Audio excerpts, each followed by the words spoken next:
merci Ibrahima jërëjëf donc salaamaaleykum ñoo ngi nuyu ñëpp di nuyu la presse ñu fi ñëw répondre à notre invitation massivement di nuyu sama collègue député du groupe parlementaire Pastef les Patriotes ñu fi teew donc di wax ni conférence de presse bi groupe parlementaire Pastef les Patriotes moo ko woote pour informer l'opinion nationale et internationale sur initiative bu ñu jël nga xam ne mooy la proposition de loi portant interprétation de la loi d'amnistie te ci fan yi yëpp ñoo ngi ciy débattre demain ñu am ci commission donc di rappeler rapidement ni comme nuñ ko waxee proposition de loi la te ñëpp xam nañ ni proposition de loi ak projet de loi bokkul proposition de loi député yi ñooy jël initiative ñoom ñoo koy déposer te en l'occurrence sama collègue Amadou Ba vice-président de l'Assemblée nationale moom moo déposé proposition de loi bi mais da ko déposer moom en tant que personne mais proposition de loi bi ça engage tout le groupe parlementaire de Pastef les Patriotes beneen bi di wax ni procédure législative parce que suba war nañu examiner proposition de loi bi en commission mais lu jiitu loolu fekkee suñu déposer proposition de loi ba pare bureau bi da koy saytu bureau bi su ko saytoo joxe ci xalaatam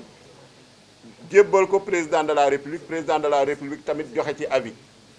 après ñu soog a réunir la conférence des présidents mu def le calendrier programmé date yu nga xam ne moom nañu war a examiner la proposition de loi en commission ensuite en séance plénière ba pare identifier la commission ou les commissions permanentes qui sont compétentes nga xam ne ñoo war a saytu proposition de loi bi ñoom ñoo ko war a instruire donc xam ngeen ni assemblée nationale am na fukk ak ñeent commission mais suñu commission bu ñu naan commission des lois de la décentralisation du travail et des droits humains mooy commission ba nga xam ne moom nañu choisir pour mu instruire proposition de loi donc ndaje suba bi ndaje bu nga xam ne waa commission des lois de la décentralisation du travail et des droits humains ñoo fay daje donc dafa am solo ñu koy wax parce que ñu ci bëri askan wi comme que travaux commission yi kenn du ko retransmettre en direct wala en différé souvent du ñu xam lu fay xew donc lu ngeen di gis mooy séance plénière yi te nu ngeen di dégg ñu bëri nga xam ne ñoom ñoo fa gën a bëri coow te pratiquement représenté wuñ fa dara ay benn nit nañuy doon ñoom doo leen gis commission du ñu liggéey ce sont de grands absentéistes donc pratiquement séance plénière nga leen di gis ñu ñëw daf du show ñëw daf du spectacle donc il faut que askan wi xam loolu liggéey bi tàmbali na bu yàgg depuis bu ñu déposé proposition de loi bi te mu ngi continuer suba nag moom nañu examiner proposition de loi bi en commission suñu jógee ci commission bi nag commission soog a joxe conclusion am voté ñu soog a dem en séance plénière mais commission moom xalaatam lay joxe lu muy def du obligé séance plénière su voté pour dañuy yóbbu séance plénière su voté contre dañuy yóbbu séance plénière su nee itam amul avis tamit dañuy yóbbu séance plénière bi moo am sañ-sañ wax assemblée nationale lu muy décider mais il faut que mu jaar obligatoirement ci étape yooyu yëpp donc loolu am na solo ñu wax ko leneen lu ñu bëgg a wax mooy ni dañuy gis ni nit ñi ñii dañuy naan abrogation partielle ñii di naan abrogation totale mais ñun lu ñu déposé proposition de loi portant interprétation la parce que gis naa sax tey benn journal bu titré duñu naan la loi portant abrogation partielle de Pastef te loolu gis naa ñu bëri ñuy def erreur boobu si journalistes yi analyses yi commentateurs yi am na ñoo xam ne peut-être de bonne foi am na ñoo xam ne par ignorance am na ñoo xam ne peut-être de mauvaise foi aussi donc bugg ñu dugal ci benn débat abrogation totale abrogation partielle alors que ñun lu ñu déposé dafa leer naññ proposition de loi portant interprétation ku xamul nag lan mooy loi interprétative da ngay laajte Amadou Ba su boobaa mun na la tontu ñu bëri nag gis naa ni xamuñu ko damuñu gëstu laajtewuñu bëgg cee àddu moo tax dégg nañu erreur yu bëri ay maanaam loo xam ne pour man en terme de droit sax benn élève première année wala benn élève benn étudiant capacité en droit sax du def erreur yooyu donc loolu tamit dafa jar ñu koy rappeler waat lu ñu def proposition de loi portant maintenant nag débat bi on est dans un pays démocratique ku ci d'accord joxe sa xalaat ku ci d'accord joxe sa xalaat mais au moins lu ñu déposé nañu ko préciser nañ ko énoncer tel que nu ñu ko déposé mais buñ ñu nee da ñun mënuñoo déposer proposition de loi portant interprétation ñu ñuy naan abrogation partielle beneen bi comme lu ma wax rek lu ñu fi ñu indi mooy informer les citoyens informer sénégalais yi ñëwuñu fi pour justifier wu parce que suñu liggéey nañuy def suñu liggéey ñett la voter des lois assemblée nationale rek mën a voter ay lois contrôler l'action du gouvernement mooy saytu lu nga xam ne exécutif wala gouvernement moo koy def ak évaluer les politiques publiques te ñett yooyu yëpp 15e législature bi taxaw na ci temm pour liggéey ko nu mu gën a mote parce que lu ñu doon reprocher en général mooy député yi duñ jël initiative ay projet de loi rek nañu adopté proposition de loi mu ngi nii député yi duñu contrôler l'action du gouvernement tey soo demee assemblée nationale 14 commissions yëpp a ngi liggéey question écrite yi ñu ngi koy déposer question orale yi ñoo ngi ci question d'actualité au gouvernement daf nañ ci benn ci fan yële am na bu ñu ci war a waajal normalement le 10 avril avec l'ensemble du gouvernement et le premier ministre donc à ce niveau-là rupture am na évaluation des politiques publiques nga xam ne depuis 2016 moo ngi ci constitution bi assemblée nationale mu ci cee def dara am na benn groupe de travail bu ñu teg avec suñu collègues yi le docteur Mohamed Sall notamment moo ko jiite moo nga xam ne moo ngi préparer une méthodologie une procédure d'évaluation des politiques publiques donc loolu yëpp assemblée nationale mu ngi ciy liggéey su jotee ñu def bilan bi yaakaar naa dañ ko def mais ñun lu ñu soxal mooy ni ñun dañu ñëw pour informer les citoyens sur lu nga xam ne moom nañu fas yéene def ci commission bi si loolu ñu fas yéene def également en séance plénière parce que en tant que représentant du peuple mais gis nañ ñu jamono ji ñu bëri nag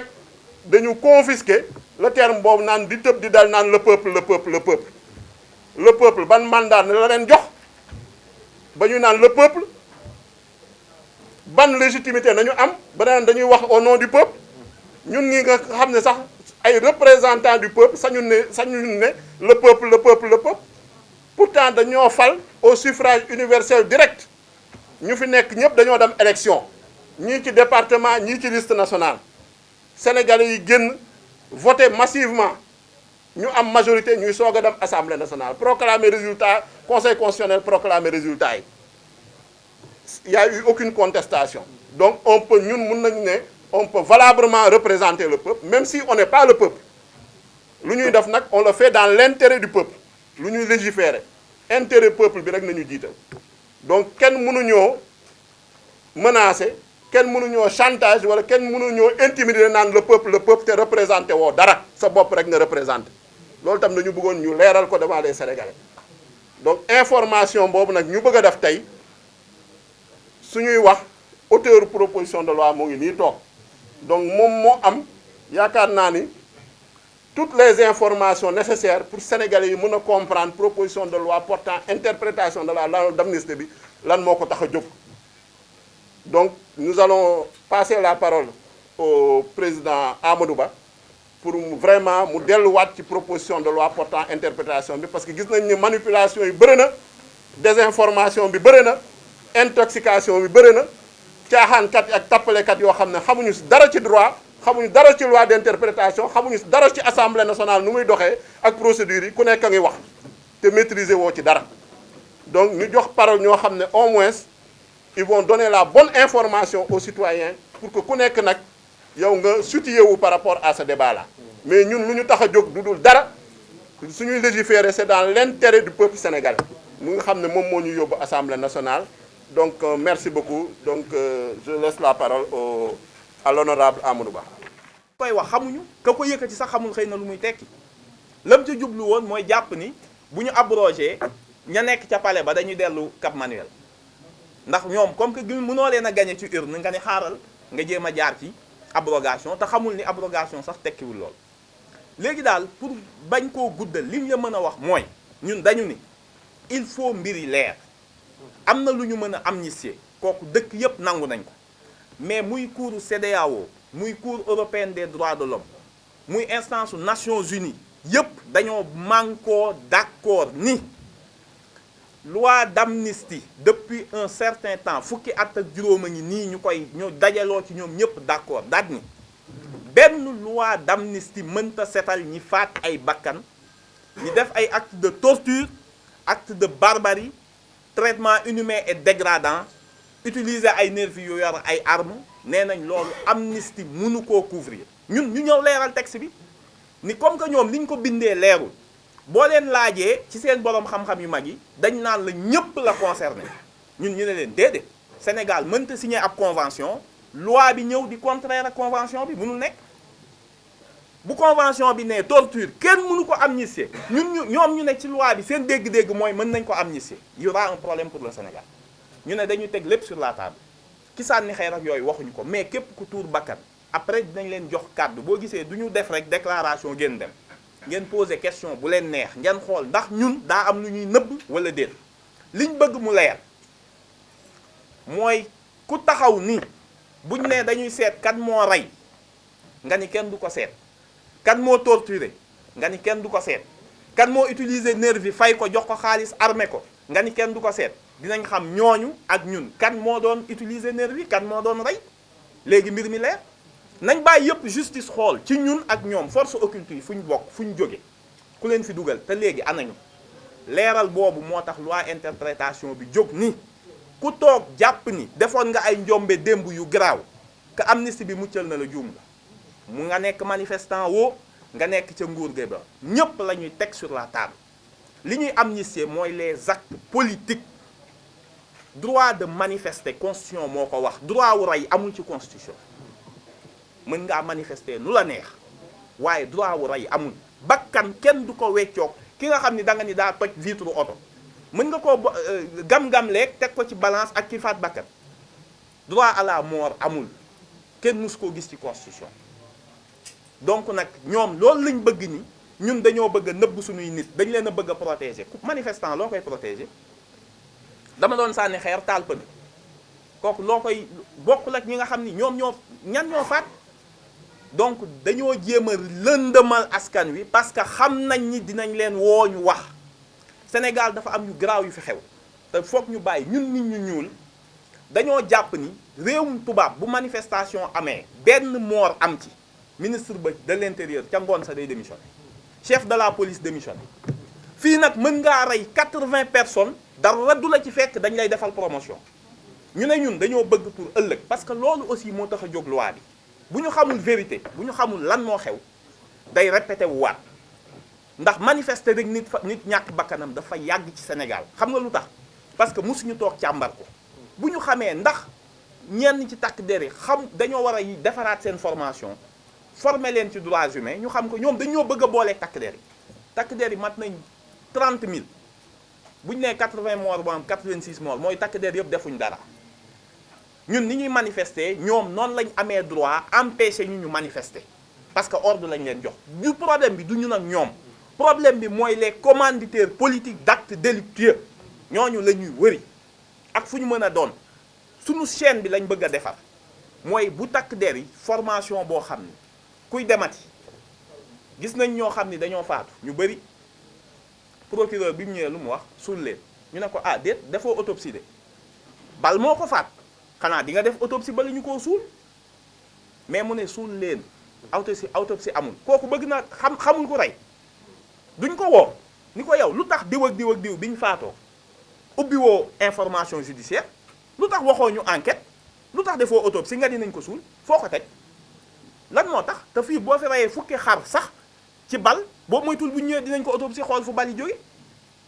kooku benn la ñu ne mais même force de l'ordre booy def manifestation jox la arme il faut ñu xam ku ne arme sox bi ñu la jox arme bi ñu la jox bal bi ñu la jox ak kan lañ ko jox ba bu problème amee ñu xam fan la jóge yooyu c'est des basiques te loolu bu ñu dindee loi bi su continuer loolu lépp duñ ko xam donc ëllëg bu manifestation amee boo moytuwul les pratiques yi ñu leen jàng te defuñu seen formation ay bakkan dina tuuruwaat ñu ne dañoo bëgg définitivement pacifier le champ politique kenn mënul dalal Sénégal ci politique lu dul ku nekk xam ni ñun ñii nekk ci nguur daf ñuy impacter su ay manifestation amee ñu fay ay nit ay nervi ñu dal ci kaw population bi ñun ñii xam nañ ni bu suñu régime jeexee dinañ dal suñu kaw loolu foog mu leer ci bopp politiciens yi ba kenn dootul utiliser ci nervi ku utiliser aussi violence bay faat bakkan ngay manifestant ngay loo doon war ngaa xam ni yoon mënu la protéger parce que bu ñu la protéger bu sa régime jeexee tamit di ngeen tëdd donc li ñu ci jublu mooy li xewoon Sénégal dootul xew mais pour que dootul xew ñu baale ñun ñëpp il faut nga xam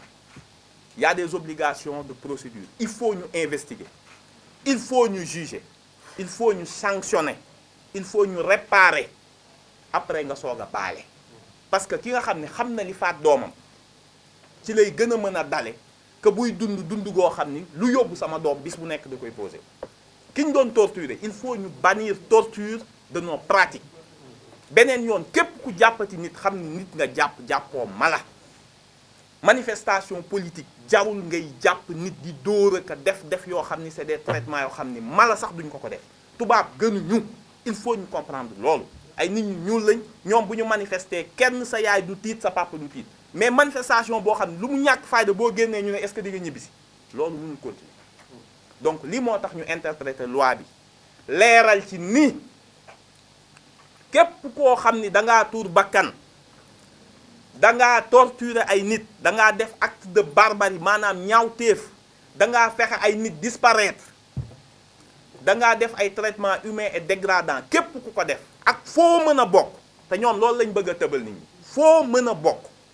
nga bokk ci nguur ga mooy nga bokk ci manifestant yi amnistie bi du la muccal dañuy tegaat lépp sur la table lii moo indi loi d'interprétation bi manipulation yi ñu ciy wax yëpp jépp est-ce que li ñu wax yëpp am na kuñ ci muccal ñi reyul ñu ngi toog xam nañ ni dara du leen dal nga bokk ci nguur gi xam nga ni yow reyoo utiliser woo nervi looy tiit jarul ngay tiit donc du loi des vainqueurs dañoo bañ li fi xewoon xewaat bu ñu bàyyee amnistie bi jàll dina fi xewaat loolu moom c'est sûr et certain mais bu ñu demee ba waxtaane ko les procédures judiciaires vont changer képp koo xam ni manifestation ñàkk nga bakkan procureur dootul xalaatati ni nañ la suul mukk te autopsie yu ñu la médecin dootul ñeme ku ñu torturer mu bind mort par accident te xam ni ba nga fay dugg dañ laa jàpp dugal la nga faatu ñu ne ko bindal mort par accident ñu daal di jël suul yi yooyu dafa war a jeex ci dëkk bi pour mu jeex nag il faut ñu ubbi cas yooyu lii moo indi interprétation du loi d'abrogation ndax loi bi mu ngi fi ba tey mais dadul protéger ñi def ñaaw téef yi gën a graaw loolu bu ñu ko defee c'est parce que bu ñu ko deful Sénégal dañ koy condamner ca CEDEAO dañ koy condamner ci bitim réew bu ñu tuddee suñu réew ñu ne ñu déedéet am na ñu fi ne faat nañ leen torturer nañ leen te ñooñu dañoo war a am justice donc lii moo indi ak ñi disparaître parce que convention bi nga xam ni moo def torture ak convention qui protège contre les disparitions forcées ñoo yam ay normes de jus cogens la maanaam kenn mënu koo jël ci loi ba mucc ci benn ñaar li ñuy wax compétence universelle gis nga tey ñun dañoo sax bëgg a protéger ñi def ñaawteef yi parce que tey ku torturer nit convention bi dafa ni boo demee bitim réew ñu porter la plainte mën nañ la faa tëj yow Sénégal nga defee ñaawteef ki nga ko def Sénégal la dëkk mais boo demee France nga dugg territoire Union européenne nga dugg ku signé convention bi rek bu ñu la fa porter plainte dañu lay téye au lieu ñu lay juger bitim réew ñoo xam ne xamuñu woon li xew bàyyi leen ñu juger leen fii ndax boo ngeen muccee ci Sénégal ak amnistie ku dem voyager ci ñoom France bu ñu la porter plainte dañu lay téye moo tax nag ñu bañ ñun suñu réew ñu koy tudd ci affaire yu mel noonu ñu ne nañ leen ko teg sur la table leeral mbir yi làquñu kenn faraluñu kenn tuumaaluñu kenn article bi dafa ni rek ni ngeen bindee seen texte bi baaxul dañ koy leeral du toute infraction criminelle se rapportant à des manifestations ñu ne sauf ñu yokk ci ni sont exclus du champ de l'amnistie les assassinats les meurtres les actes de barbarie les traitements inhumains et dégradants et les actes de torture lii la ñuy wax même si ces faits se rapportent à des manifestations ou ont des motivations politiques est-ce que leer na képp ku rey faat bakkan même bu dee da nga koo def ci biir manifestation wala li taxoon nga def ko politique la doo ci mucc kon setal nañ tuumaaluñ kenn làquñu kenn lii moo ko indi woon j'espère que léegi vous aurez la parole incha allah président Ayib merci